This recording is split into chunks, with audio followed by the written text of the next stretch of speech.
रामराम शेतकरी बांधवांनो, सर्वप्रथम मी बसंत ॲग्रोटेक इंडिया लिमिटेड या कंपनीच्या वतीनं तुम्हा सर्वांचं मी हार्दिक स्वागत करतो।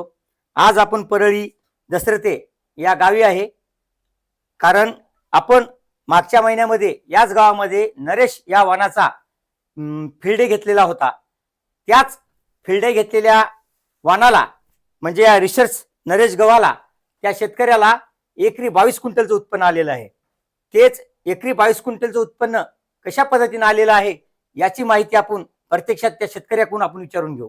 सर्वप्रथम भाऊ तुमचं नाव सांगा। मी राजेश ज्ञानोबा दसरथे, गाव परळी, तालुका वसमत, जिल्हा हिंगोली। मी नरेश कृषी संजीवनी या कंपनीचा नरेश गहू 2 वर्षापासून लागवड करतो। हे दुसरं वर्ष आहे। या कंपनीचं गहू उत्पन्नाला तर एकदम नंबर 1 आहेच, म्हणजे एकरी 20 क्विंटल 22 क्विंटलचा उतार येतेच।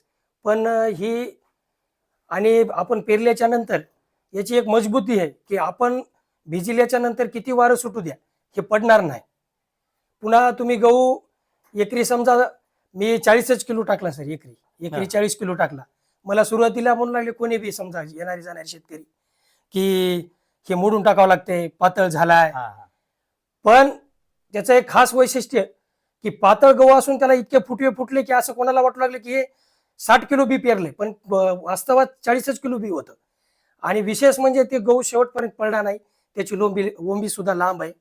आणि दुसरी गोष्ट खाला इतका चवदार आहे की मी जवळपास 10-20 शेतकऱ्याला स्वतःहून सांगितलं की तुम्ही नरेश गहू पेरा। फोन आला की बाबा नरेश गहू पेरा, आणि मला 101 शेतकऱ्यांना आता वाटायला शेत असल्यामुळे कोणी विचारायला लागलं कोण्या कंपनीचा गहू आहे, कोण्या कंपनीचा गहू आहे, की मी त्याला सांगितलं बाबा कृषी संजीवनीचा नरेश कंपनीचा नरेश गहू आहे। आणि खाला चवदार, आणि दुसरी गोष्ट सगळ्यात महत्वाची पोळी सुद्धा त्याची नरम आहे। अच्छा, तुमचा गहू म्हणजे तोंडापुरतं नाही काय ना, तुमचा गहू म्हणजे नंबर 1 आहेच। अच्छा, मला सुद्धा असंच एका शेतकऱ्याने सांगितलं होतं। त्याच्यापासून आमच्या गावातला नारायण दुलाजी दसरथे या शेतकऱ्याकडून मी अनुभव घेतला। त्यानं सांगितलं 18 गुंठ्यामध्ये मला 18 थैली शिवून झाली। मग मी पुन्हा एकरभर गहू पेरला तर मला सुद्धा समजा कमीत कमी 22-24 क्विंटल झालं गहू। अच्छा अच्छा, तुम्ही तरी 22च म्हणाले, 24 क्विंटल गहू। अच्छा अच्छा, मी घरी खाऊन प्रत्येक शेतकऱ्याला 3000 रुपये क्विंटलानं गहू विकला। त्या पिरियडला भाव 2500 होता। नंबर 1 गहू आहे, पाहायचं काम नाही। कोण्याही शेतकऱ्याला माझी विनंती आहे, सर्व शेतकऱ्याला आपल्या महाराष्ट्रातल्या, आपल्या मराठवाड्यातल्या, की नरेश कंपनीचा गहू पेरायला काही हरकत नाही। प्रत्येकानं हा गहू पेरला पाहिजे आणि याचं उत्पन्न घेतलं पाहिजे। धन्यवाद। आता हे